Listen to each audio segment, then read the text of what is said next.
Tinawag ni Jesus ang mga tao at sinabi sa kanila, "Makinig kayo at unawain ang sasabihin ko. Hindi ang pumapasok sa bibig ng tao ang nagpaparumi sa kanya, kundi ang mga lumalabas dito." Lumapit ngayon ang mga tagasunod niya at sinabi, "Alam niyo po ba na nasaktan ang mga Pariseo sa sinabi ninyo?"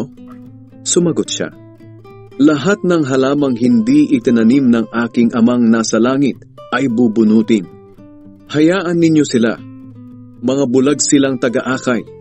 Kung ang bulag ang aakay sa kapwa niya bulag, pareho silang mahuhulog sa hukay."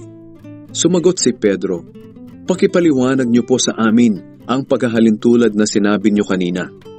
Sinabi ni Jesus sa kanila, "Hindi pa rin ba ninyo naintindihan?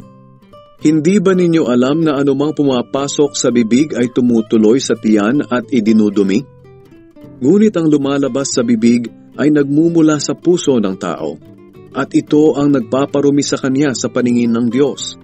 Sapagkat sa puso ng tao nagmumula ang masasamang pag-iisip na nagtutulak sa kanya para pumatay, mga lunya, gumawa ng sexual na imoralidad, magnakaw, magsinungaling, at manira ng kapwa.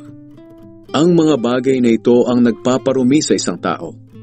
Ngunit ang kumain ng hindi naguhugas ng kamay ay hindi nakapagpaparumi sa tao.